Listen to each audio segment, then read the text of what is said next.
নমস্কার বন্ধুরা, আজকে আমার এখন ব্লগ স্টার্ট করতে হচ্ছে কারণ সারাদিন খুব ব্যস্ততার মধ্যে কেটেছে। একদম সারপ্রাইজ, জানতামই না সারাদিন গোছ গাছ চলছে। তোমার দাদা ভাই একদম আমাকে একটা চমকে দিয়েছে, আমি জানি না। হঠাৎ কালকে রাত্রেবেলা বলছে যে আমরা বেড়াতে যাচ্ছি। তো কোথায় বেড়াতে যাচ্ছি? সুইজারল্যান্ড। স্বপ্নের দেশ সুইজারল্যান্ড। স্বপ্নের দেশে যাবো একটু বেড়াতে। এই যে ট্রলি গোছানো হয়ে গেছে। ওই যে ট্রলি গোছানো হয়ে গেছে। ট্রলি গোছানো হয়ে গেছে, আমি ব্যাগগুলো গোছাচ্ছি।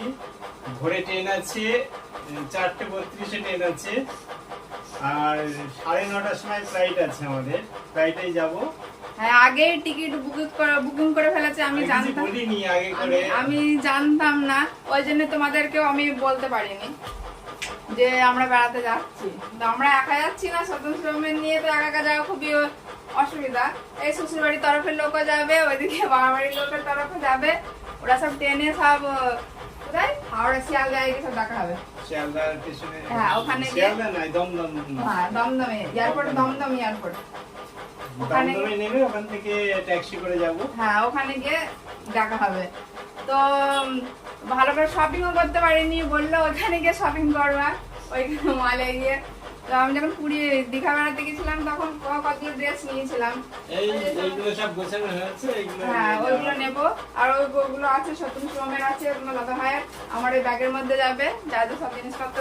আর বললাম তো শপিং করতে পারিনি, ওইগুলো সব ওখানে গিয়ে শপিং হবে। তো আমরা ভোরবেলা বার হব, তখন ব্লগ স্টার্ট করব। এখন আমরা সব গুছিয়ে নিই, তাই না? হ্যাঁ, গুছিয়ে নিয়ে ভোরে প্লেনে উঠে তখন সবার সাথে শেয়ার করব। প্লেনে তো যদি অ্যালাউ না হয়, ফোন হয়তো অ্যালাউ হবে না এয়ারপোর্টে গিয়ে। না, আমরা যখন ভোরে বার হবো ট্রেনে ইয়েতে যখন যাব তখন একটুখানি দেখাবো।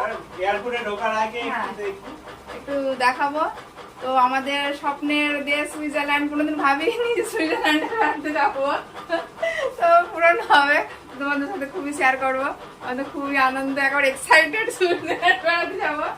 আর সত্যম শিবম একেবারে ওরা যে কি করবে ওখানে, দীঘায় বেড়াতে গিয়ে খুব আনন্দ করছিল, তো ওখানে গিয়ে বেড়াতে গিয়ে কি করবে কি জানি।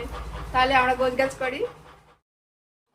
अप्रैल फूल बनाया तो तुमको गुस्सा आया, तो मेरा क्या कसूर, जमाने का कसूर जिसने दस्तूर बनाया।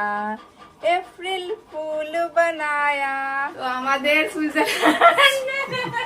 সুইজারল্যান্ড আমাদের আর যাওয়া হলো না। আসলে ট্রলিটা বাইরে ছিল, ট্রলিটা উপরে তুলবো বলে ঝাড়ছিলাম। আর এই যে কাপড়গুলো সব বাইরে ছিল, গোছগাছ করে ভিতরে তোলা হচ্ছে, ওই জন্য একটু আপনাদের সাথে শেয়ার করলাম। কিছু মনে করো না।